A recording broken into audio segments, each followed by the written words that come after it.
Hey, it's NPR's Book of the Day. I'm Andrew Limbong. Today's a big day on the pod. We've got author Percival Everett. If you don't know his work, you might have heard his name recently. His 2001 book Erasure was adapted into the Oscar-winning movie American Fiction. But we are, of course, a books podcast. And let's just do a quick review of the types of books Everett writes. We can work backwards here, looking at his most recent ones.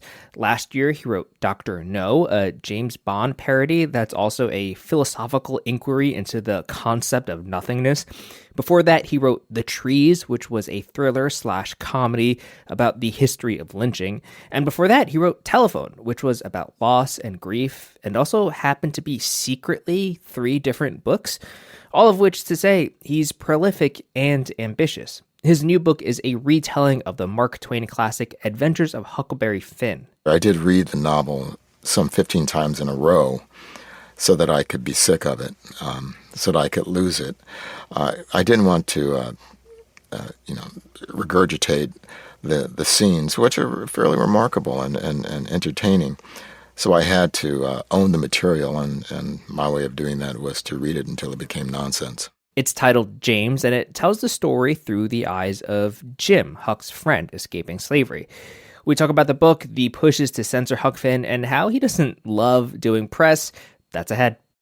This message comes from Apple Card. You earn up to 3% daily cash on every purchase. That's 3% on products at Apple, 2% on all other Apple Card with Apple Pay purchases, and 1% on anything you buy with your titanium Apple Card or virtual card number. Visit apple.co/card calculator to see how much you can earn. Apple Card issued by Goldman Sachs Bank USA, Salt Lake City branch. Subject to credit approval. Terms apply. Percival Everett, thank you so much for joining us. Oh, thank you for having me. All right, so when did you first read Huck Finn? I'm curious what your relationship to the original book is like. Well, as a kid, I read an abridged edition. I don't know how old I was. I wasn't terribly old. And, it was an adventure story. I don't remember thinking that much of it. I'd read, shortly after that, I read other Twain things that I responded to more closely. Said, Roughing It and Life on the Mississippi I found far more interesting. And then I read the unabridged version when I was a young teenager, and that was a different experience. It's an interesting novel in that it's somewhat uneven, though at the time I don't think I recognized that. All right, and so when you took upon writing James, when did you think, like, I need to respond to Huck Finn in a way? Well, to say that it's a response to Huck Finn is not particularly accurate. I think I have to say first that my writing James is not in any way an indictment of Twain at all. It doesn't come from any disdain or dissatisfaction that I feel with the novel. I'm writing the novel that Twain was not ill-equipped but unequipped to create, that being Jim's story.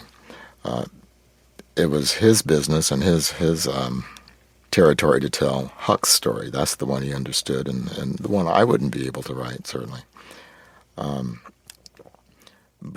So I consider this more as being in discourse with Twain. Maybe flattering myself, but that's how I like to think of it. No, I think that's fair. What was the research process like? Like, have you spent time on the river or anything like that? Well, I have been near the Mississippi and on it a few times. That sort of research wasn't necessary. I did read the novel some 15 times in a row so that I could be sick of it, so that I could lose it. I didn't want to, regurgitate the scenes, which are fairly remarkable and entertaining. So I had to own the material, and my way of doing that was to read it until it became nonsense. Like all the books of yours that I've read, this book is really funny.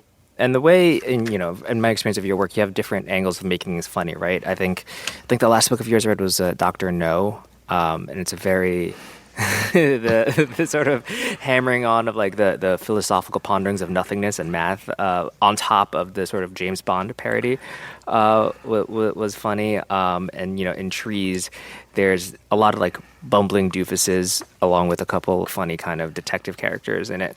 How did you find your way into the humor of James? Well, I don't know if I write humor as much as I'm just pathologically ironic, and so things become funny when irony is involved. I don't try to write. I don't try to be funny. In fact, when I start talking about humor, everything becomes terribly dry and unfunny. So it's more a worldview than it is anything else. James is far from a straight retelling of Huck Finn, and one of the biggest changes Everett introduces is Jim's dialect. In James, Jim can read, write, and speak quote-unquote proper English. So can his wife, so can other enslaved people. They just hide it. Here's Everett reading a section where Jim teaches his kids how to talk in front of white people. Well, let's try some situational translations, something extreme first. You're walking down the street and you see that Mrs. Holliday's kitchen is on fire. She's standing in her yard, her back to her house, unaware. How do you tell her? Fire, fire, January said. Direct, and that's almost correct, I said. The youngest of them, lean and tall, 5-year-old Rachel, said, Lawdy, missum, looky there. Perfect, I said. Why is that correct? Lizzie raised her hand. Because we must let the whites be the ones to name the trouble. And why is that, I asked. February said, because they need to know everything before us. Because they need to name everything. Good, good. You're really sharp today. Okay, let's imagine that this is a grease fire. She's left bacon unattended on the stove. Mrs. Holliday is about to throw water on it. What do you say, Rachel? Rachel paused. Missums, that water is going to make it worse.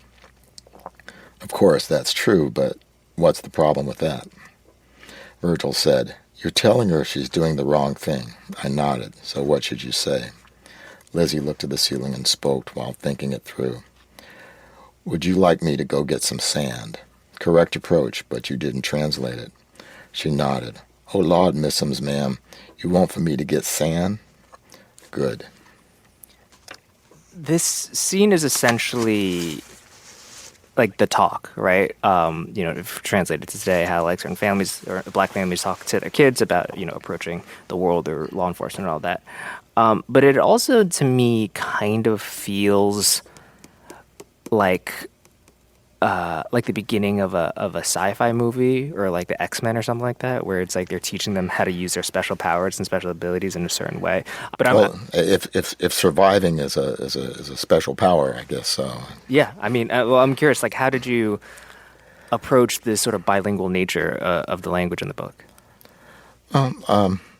Oppressed people in oppressive situations use language the same way. We always use language to communicate. What they have to do is communicate in a way that doesn't allow their oppressors to have access. Not only are they attempting to make their oppressors comfortable and survive the situation in which they find themselves, but they have a need to be able to move through the world without attention. And so that's why they have a construction of a language that satisfies the enslavers. There was a film a few years ago, 12 Years a Slave, that had an aspect of it bothered me greatly, and that was a black man who had been apparently freed and lived in the North, had never been on a plantation, had never been in the South.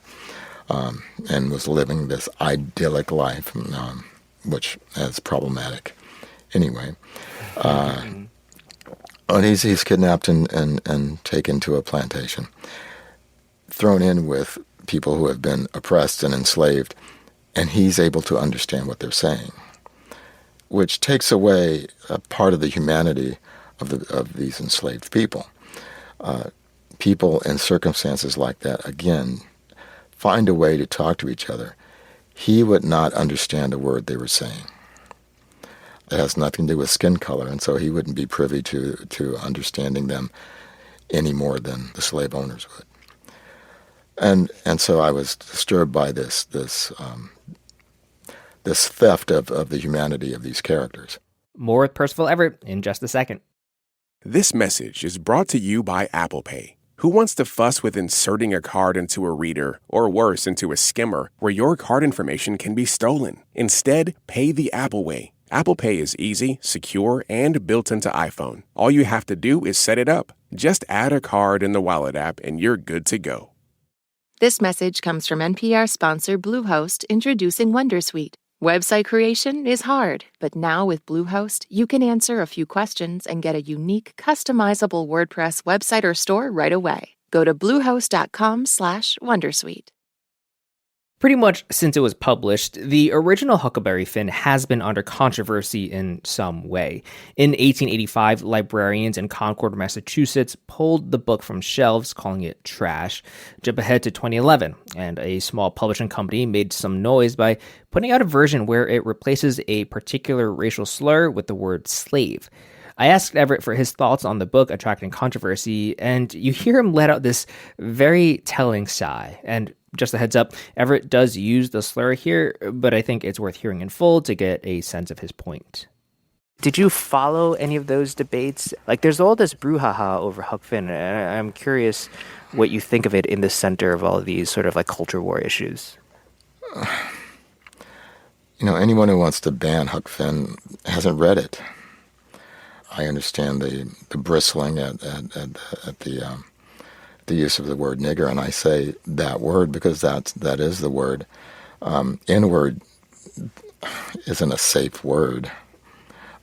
Replacing one word for another is ridiculous. It's a word, and the intention of it is where the problem resides, not in the spelling or the pronunciation. That said, that's the problem that some people have with the book. And those are people who haven't read and understood the context of the use of the word within the novel. I would rather see the word and understand the people I'm dealing with than have to guess. There's one character in James where Jim does kind of have to guess. His name is Daniel Decatur Emmett, the real-life composer credited with writing the Confederate anthem song Dixie.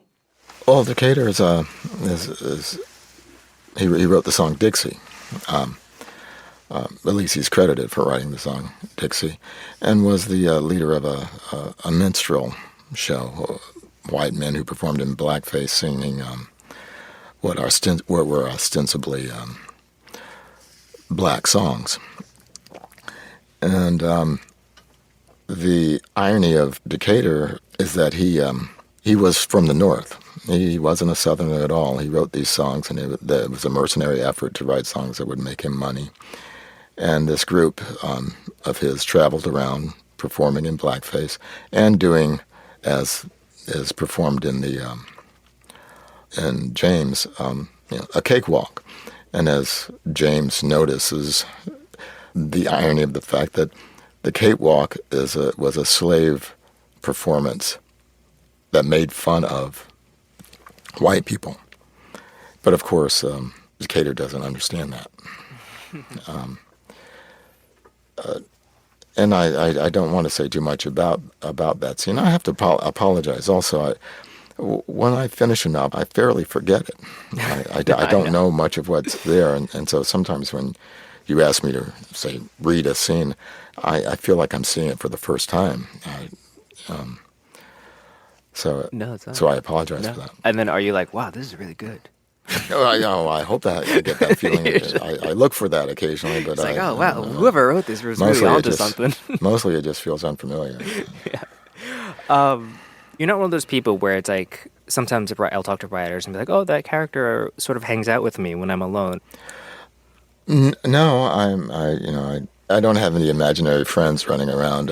You've never met those writers that's like, oh yeah, I'm still hanging out with. Well, I'm really envious of them. They also say things like, "This just wrote itself." I'm waiting for that to happen. Yeah, it's all you is what you're saying. It's sad to say. Yeah. I mean, I think, how are you feeling with all of this? I guess, like you said, they're making you push this book more so than usual. It doesn't seem like the thing that you would rather be doing the most, yeah? No, it's not my thing. But I don't. It's just work. Again, I don't take it all that seriously. This is the American culture. How much impact can a literary novel have on the thinking of the people of the United States? Now, if I sell 40,000 books, everybody will think, that's great. If I sold 40,000 recordings, I'd never record again. If 40,000 people went to see my movie, I'd never be able to make a movie again.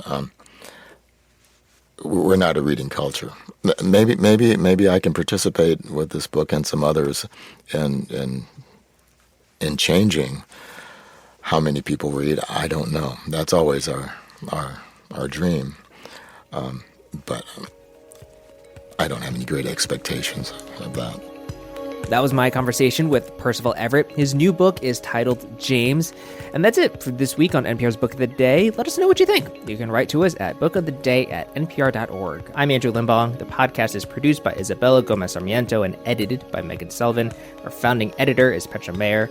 The show elements for this week were produced and edited by Justine Kennan, Megan Lim, Nina Kravinsky, Rena Advani, Melissa Gray, Samantha Balaban, Todd Munt, Emiko Tamagawa, and Megan Sullivan. Beth Donovan is our managing editor. Thanks for listening.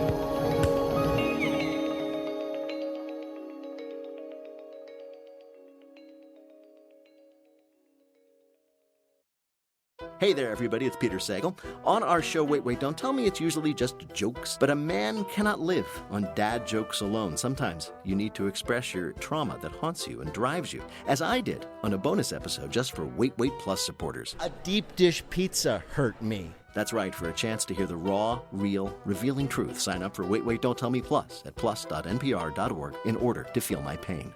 This message comes from NPR sponsor Rosetta Stone, an expert in language learning for 30 years. Right now, NPR listeners can get Rosetta Stone's lifetime membership to 25 different languages for 50% off. Learn more at rosettastone.com/NPR.